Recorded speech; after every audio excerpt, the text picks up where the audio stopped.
Hi, welcome to my weekly video about kind of running the business side of things. One of the recurring topics that comes up on, say, the drive-through Discord or anywhere where publishers are getting together, it's marketing. And one of the recurring themes within that is about using Twitter. Now, the appeal of Twitter is that it's relatively easy to start building your audience. It's probably the easiest platform on which to build your audience. You can just follow people and some of them will follow you back. You just rinse and repeat and you can build up an audience. How many of those will actually engage with you is a completely different matter. Now, in the conversation I saw this week, Fred Hicks of Evil Hat was saying about um, you know, their experience was, say, using BackerKit and actually just paying for advertising was their sort of they got the best results. And he did say that BackerKit were very Facebook orientated or Facebook heavy. But I wanted to have a look at BackerKit's Twitter account because they are a professional marketing agency. And they got a tweet here, and this is twins pinned, so the date's irrelevant on that one really. So, but actually, that I think it was that the newest tweet. So they tweeted once on May the 16th, which for me is 10 days ago. Then April 25th, there were two tweets. April 21st, April 15th. Um, there was a couple here because every time they launch a campaign, they do tweets, which is about once a week. So there was April 14th, March 31st, March 28th was a campaign launch, 16th. So basically, BackerKit, who are a professional marketing agency, tweet once a week, and that's it. That's their some engagement.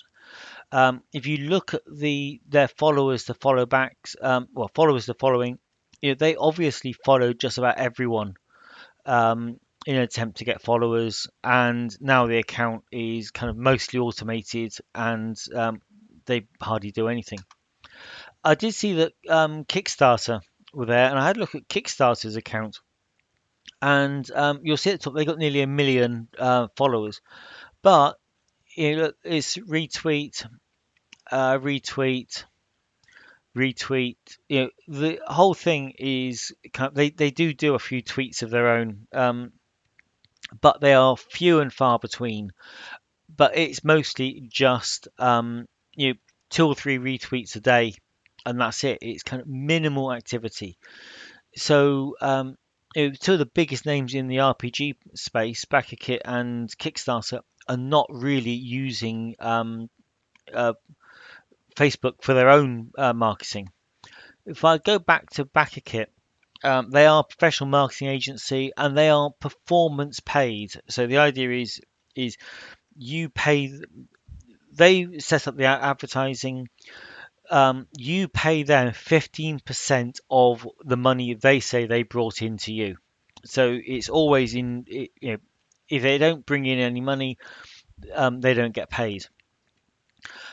If we look at Facebook, for example,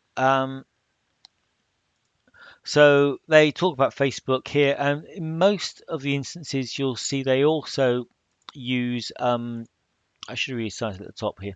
Facebook and Google. Here you go. They get mentioned in the same breath an awful lot. Um, so there's lots of talk of Facebook, lots of talk of uh, Google Ads. But when I look at Twitter to see what they can do for Twitter, there is one reference, and it's their own Twitter account on Facebook, which, so we've already seen, they do one tweet a week. So they basically have no investment in Twitter at all because they don't feel it works, is my assumption. They don't get paid if they don't bring in money, and if the adverts don't work, they don't get paid. And we all of the effort is based on Facebook and Google. So although it's very easy to build an apparent following on Twitter, A lot of those will be automated follow backs where you follow people, they follow you back. The actual number of genuine people that engage with you are going to be limited, because if you're starting out and you've got a small following, people aren't going to see your links, aren't going to see your tweets. And also, Twitter actually suppresses any tweets you send out which contain links that take you away from Twitter. They want to keep their eyeballs on their own site. So if you want to sell something and direct people to your store or to drive-through, or to maybe an Amazon product, as soon as you put that link in there, they're going to suppress it. And the algorithm is constantly updating. It was fashionable to do a tweet without a link and then reply to your own tweet with a link, hoping the first one wouldn't get suppressed. But the algorithms adapting, and I've even seen those being suppressed. So advertising on Twitter, it may be easy, but actually it's incredibly inefficient. Um, I think the best way to advertise is to build up your own mailing list. Just get a form on your website. Mailchimp has things like a WordPress integration, and it's free for the first 2,000 signups. There's a WordPress plugin called Newsletter, which I use, and that's got a completely free option. Get that on there, get a sign up form on there, and don't call your newsletter a newsletter. No one really wants a newsletter. If you're going to use it to send out say discount links or new product alerts, then call it kind of special offers and discounts. You sign up for our special offers and discounts. You're more likely to get people to sign up with that than a newsletter where most people never read those things anyway. But it's just, newsletter sounds like you preaching to them. Discounts and special offers sounds like them getting a deal from you. So it's a different way of looking at it. So don't call it a newsletter for a start. But when you've got people that are signed up to your mailing list, you can send them really interesting stuff. If you see a really good link, you can send it out. Someone used some of the random tables in some of my solo rules to build an online generator for the Alien RPG, and it's really, really cool. So I just sent that link with an explanation to my mailing list. I'm not asking for them, not asking anything from them. I'm not selling them anything. I just thought this is really cool. People might like it. It's irrelevant to my space, so I sent it out, and that's got a really good response. That email. So people don't want to be sold out all the time. A lot of email marketing is about give, give, give, and then when you do ask, you're going to get a more positive response. So invest in email marketing. You can do it almost entirely for free.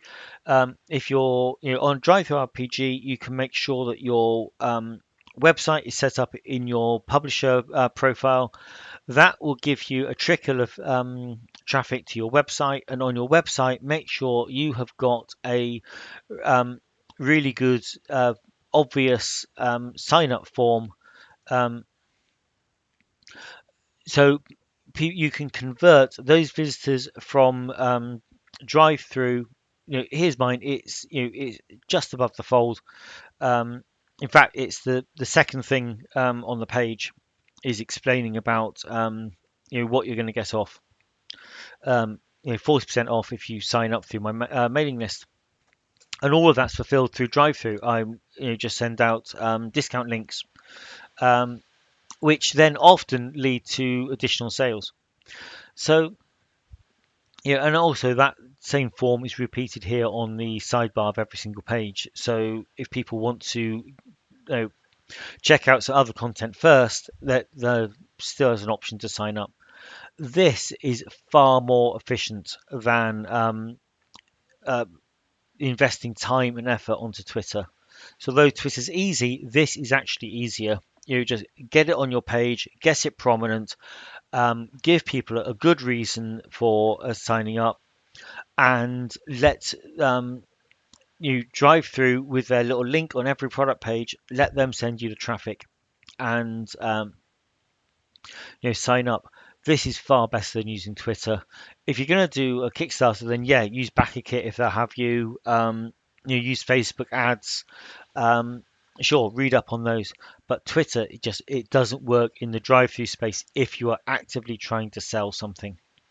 If you're the product, if you're a photographer or an artist or a freelancer, then yeah, Twitter is probably great for making those personal connections and getting gigs. But for selling books, it's not the place for you. You email marketing, I stand by everything. Email marketing is where you really want to be for RPGs. Okay, that's this week's rant. Thank you for listening.